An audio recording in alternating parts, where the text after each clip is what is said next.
Pernah dengar soal generasi sandwich? Ya, topik yang kayaknya dekat banget ya sama banyak dari kita. Kita sering mikir ini tuh takdir, beban yang ya udah harus diterima.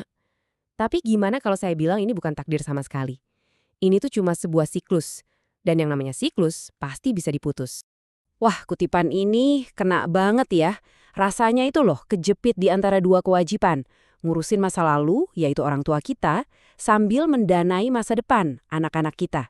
Bebannya itu bukan cuma di rekening bank, tapi juga nempel di pundak, di pikiran, setiap hari. Ini realita banyak orang, dan penting banget buat kita akui kalau ini emang berat. Nah, ini dia titik terangnya. Apa yang Anda alami sekarang itu bukan salah Anda, bukan kegagalan pribadi. Ini tuh efek dari sistem perencanaan keuangan generasi sebelum kita yang, ya bisa dibilang belum ada. Dan karena ini masalah sistem, artinya apa? Artinya ada solusi yang sistematis juga buat memperbaikinya. Jadi ini bukan soal kerja lebih keras, tapi kerja lebih cerdas. Gimana caranya? Ya dengan bangun sistem yang baru buat keluarga kita sendiri. Oke, sekarang kita bedah inti masalahnya ya. Biar bisa mutusin rantai ini, kita harus ngerti dulu.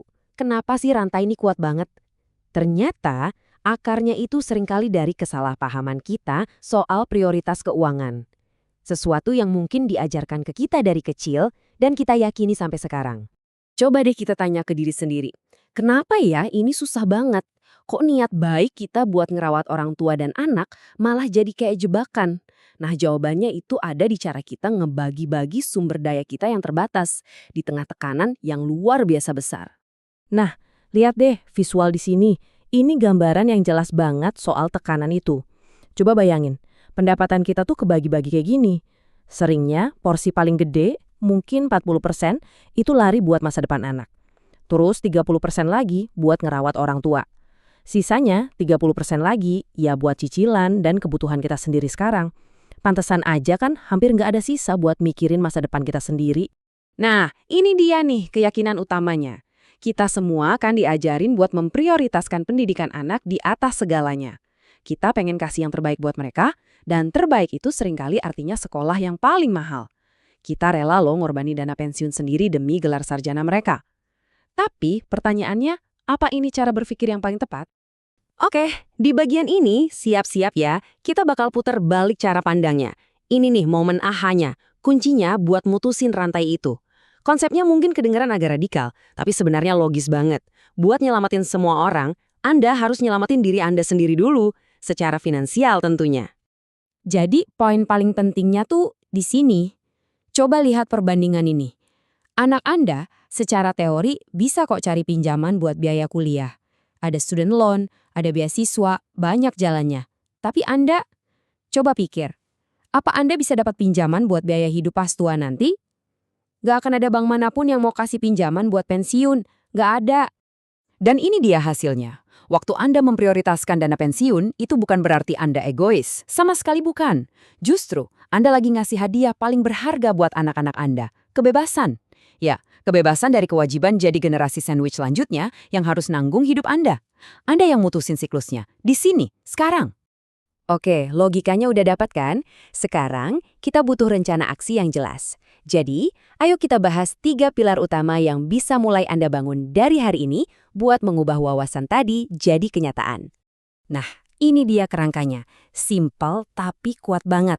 3 pilar ini saling ngedukung satu sama lain. Anggap aja gini, proteksi kesehatan itu pertahanannya, dana pensiun mandiri itu serangannya, dan literasi keuangan itu cara buat mastiin kemenangan ini bertahan sampai ke generasi berikutnya.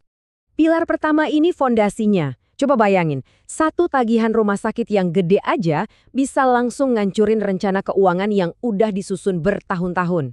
Jadi, dengan punya asuransi kesehatan yang cukup buat Anda dan orang tua, Anda itu lagi bangun benteng pertahanan. Biar apa? Biar tabungan dan investasi Anda aman dari bencana medis yang datangnya suka tiba-tiba. Nah, kalau pilar pertama tadi perisai, pilar kedua ini pedangnya. Ini strategi proaktif buat bangun kekayaan. Dana pensiun mandiri itu bukan sekedar nabung buat hari tua ya. Ini adalah mesin yang bakal ngasilin pendapatan pasif dan ngasih Anda kebebasan buat berhenti kerja karena pilihan, bukan karena terpaksa. Terus, gimana cara bangunnya? Fokusnya adalah menciptakan passive income. Apa itu? Uang yang tetap masuk bahkan waktu Anda lagi tidur. Salah satu caranya, investasi di aset yang ngasih dividen. Dividen itu kayak sebagian kecil keuntungan perusahaan yang dibagikan ke Anda sebagai pemilik saham. Jadi tujuannya bukan cuma nabung, tapi bangun aset yang kerja buat Anda. Biar apa? Biar bisa merdeka finansial jauh sebelum umur pensiun pada umumnya, misalnya di umur 40. Dan ini pilar terakhir, pilar yang ngejaga supaya rantai itu benar-benar putus selamanya. Semua kerja keras Anda bisa jadi sia-sia loh kalau generasi berikutnya nggak dibekali ilmu buat ngelola keuangannya. Jadi, ajarkan anak-anak Anda soal nabung, investasi, dan utang yang bijak sejak dini. Ini warisan ilmu yang nilainya jauh lebih berharga dari uang itu sendiri. Oke, sekarang kita talik benang merahnya. Ini semua bukan lagi sekedar tentang ngatur duit. Ini tentang mengubah warisan keluarga Anda selamanya. Saya mau Anda benar-benar meresapi kalimat ini.